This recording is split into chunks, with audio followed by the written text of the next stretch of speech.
हाँ जी दोस्तों, मैं आप लोगों को कहूँ कि आप पिछले 20 साल से जिस मकान में रह रहे हैं, जिस अपने सपनों के घर में रह रहे हैं, वो अब आप लोगों को राजस्थान सरकार ये कहे कि वो आपका मकान अवैध है, वो आपका मकान टूटेगा, तो आप लोगों को कैसा लगेगा? ऑब्वियसली बहुत बुरा लगेगा। अपने पूरे जीवन भर की पूंजी लगा के एक मिडिल क्लास फैमिली वाला आदमी प्लॉट लेता है और उस पे अपने सपनों की नींव लगा के वो मकान बनाता है।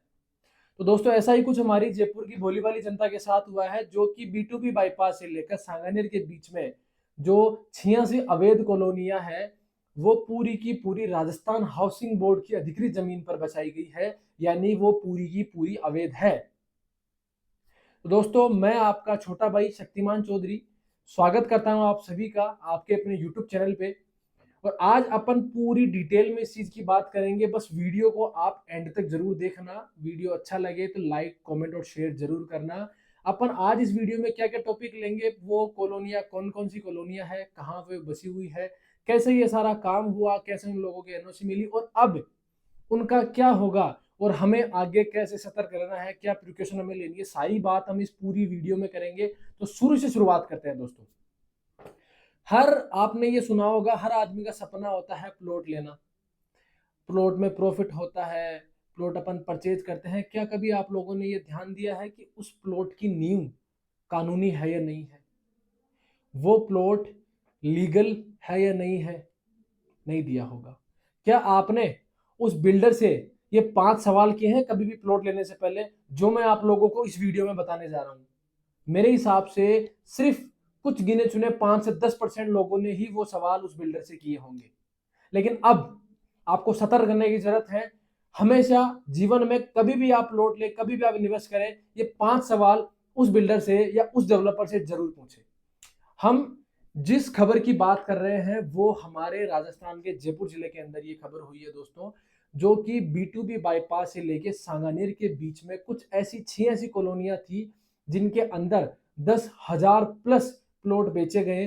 और आज उन 86 कॉलोनियों के अंदर 80 से 90% तक बसावट है, रियासी वह इलाका बन चुका है। मतलब 10,000 प्लस उसके अंदर भूखंड है।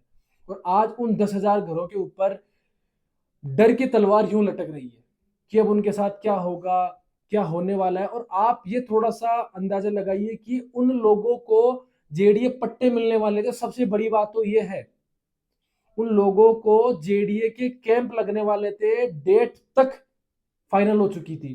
तो किस लेवल की धांधली उन लोगों के साथ हुई है, किस लेवल का करप्शन हमारे जयपुर के अंदर चल रहा है, जेडीए में चल रहा है, उन लोगों की कहां गलती थी, ये भी हम बताएंगे। सरकार की क्या है, उन लोगों को बनाने कैसे दिया गया, किन बड़े बड़े दिग्गज रियल्टर्स ने वो टाउनशिप वहां निकाली, वो काटी, उसके बाद उनको बेचा गया, वो 20 साल के अंदर डेवलप होती है। और आज उन लोगों को ये पता लगता है कि भैया ये पूरी जमीन ही राजस्थान हाउसिंग बोर्ड की है। तो ये सब कैसे हुआ? तो दोस्तों सबसे पहले मैं आप लोगों को बताना चाहूंगा, ये जो सबसे बड़ी समस्या है ना, ये सस्ता, ये जो ना ये चीफ, कि भैया सस्ता प्लॉट दे दो, ये जड़ी वो चीज है। ये सस्ता बहुत गंदी चीज है। ये जितने भी सोसाइटी में फंसना, गलत डेवलपर के आटे में आना, अपने जीवन भर की पूंजी एक ऐसी जगह पर डालना कि उसे बेचने में ही 20 साल लग जाए, ब्याज भी वापस नहीं आता। कभी वो सेक्टर रोड में चली जाती है, कभी वो ग्रीन जोन में चली जाती है, कभी वो जेडीए मास्टर प्लान में चली जाती है, कभी ऐसे वहां पे राजस्थान हाउसिंग बोर्ड की जमीन वहां जाती है। तो ये सस्ता जो लुभा के लोगों को ये जो डाइवर्ट करते हैं बड़े बड़े बिल्डर, बड़े बड़े डेवलपर, बड़े बड़े ब्रोकर, तो आप प्लीज उन लोगों से बचें। अब हम बात करते हैं कि इसके अंदर क्या सिस्टम रहा।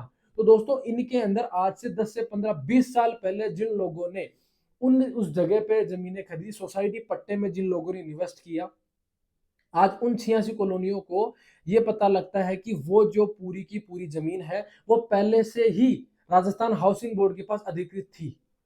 लेकिन जब ये सारा का सारा केस, जब ये पट्टे बनने वाले थे, उनका कैंप लगने वाला, जब ये राजस्थान हाई कोर्ट में गया, तो राजस्थान हाई कोर्ट ने उनके ऊपर अस्थायी रोक लगा दी कि भाई साहब ये जो जमीन है ये पूरी की पूरी हमारे राजस्थान हाउसिंग बोर्ड की जमीन है। अब उन लोगों को ये अब पता लग रहा है, तो कई लोगों के कमेंट आ रहे हैं कि अब इसका क्या होगा, पहले क्या गवर्नमेंट सो रही थी, पहले क्या राजस्थान हाउसिंग बोर्ड सो रहा था। इन सभी के इन सभी पे अपन चर्चा करेंगे इस वीडियो के अंदर दोस्तों। तो अब सबसे पहली बात करें कि उन लोगों का क्या होगा, या फिर क्या राजस्थान हाई कोर्ट का क्या फैसला आया, राजस्थान हाउसिंग बोर्ड अब उन पे क्या करने वाला है दोस्तों। तो देखिए, जहां तक मैं बात करूं राजस्थान हाउसिंग बोर्ड की, राजस्थान हाउसिंग बोर्ड की वो जमीन है, और राजस्थान हाई कोर्ट ने जो उस पर फैसला सुनाया है वो फैसला ये है कि राजस्थान हाई कोर्ट ने पूरा स्वतंत्र कर दिया है राजस्थान हाउसिंग बोर्ड को कि आप जो चाहें वो एक्शन वहां पे ले सकते हैं। अब इसी के साथ कुछ ऐसे पॉइंट्स भी हैं कि ऐसा नहीं होगा कि उन पूरी कॉलोनी को ध्वस्त कर दिया जाएगा, कि वो पॉसिबल भी नहीं है, क्योंकि आज वहां पे अगर मैं डेवलपमेंट की बात करूं दोस्तों, तो लगभग 80 से 90% तक डेवलपमेंट है। और ये एक बहुत बड़ी रिमार्क है कि इतना बड़ा डेवलपमेंट होना मामूली बात नहीं है। 10,000 प्लस वहां भूखंड बने हुए, तो तोड़ना तो नहीं चाहिए और वो पॉसिबल भी नहीं है। अब लेकिन क्या हो सकता है, सबसे पहली बात, उन लोगों की उस जगह की कीमतें डाउन हो गई। दूसरा, उन पे हैवी पेनल्टी लग सकती है, काफी बड़ा जुर्माना उन पे लग सकता है। और हाँ, इन बहुत रेयर कंडीशन में है कि उनके ऊपर बड़ी कार्रवाई भी हो सकती है।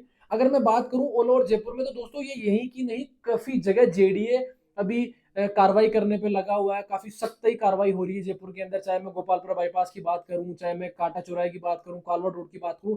काफी जगह है जहां पे मार्केट टूट रहे हैं, दुकानें टूट रही हैं, मकान टूट रहे हैं, फिर भी लोग नहीं समझ रहे हैं।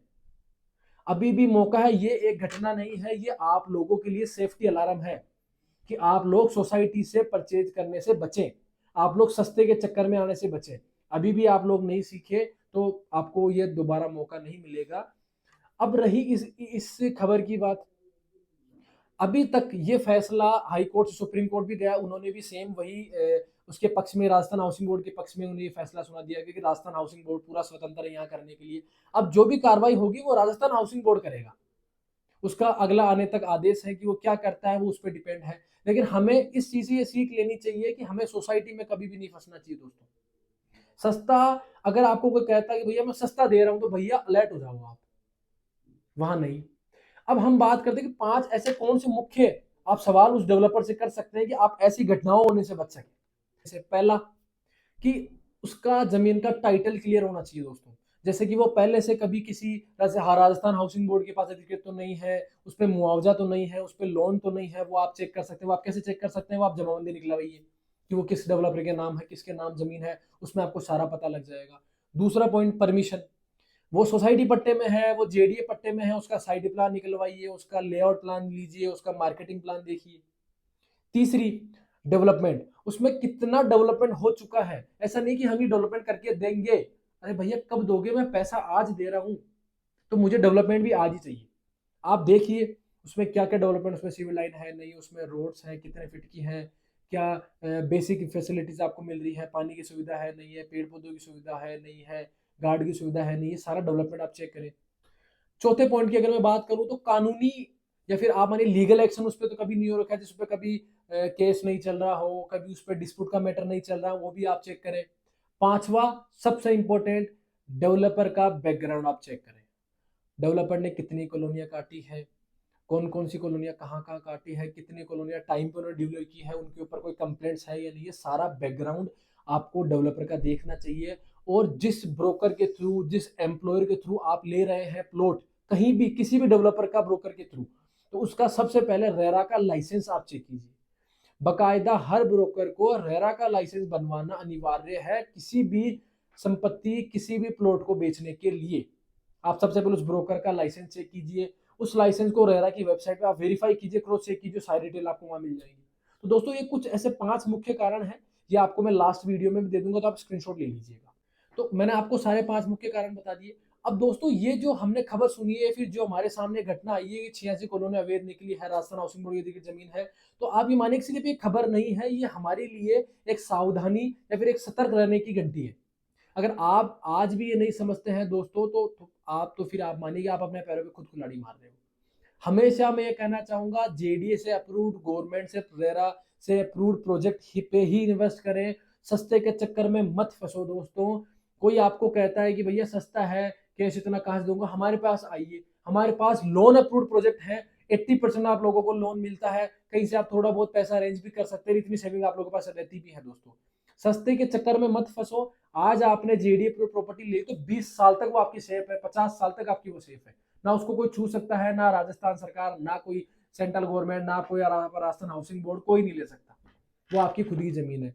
तो हमेशा आप इन्वेस्टमेंट से पहले उसकी जांच पड़ताल करें, उस जमीन की, उस डेवलपर की, उस ब्रोकर की, सारी चीज चेक करें दोस्तों।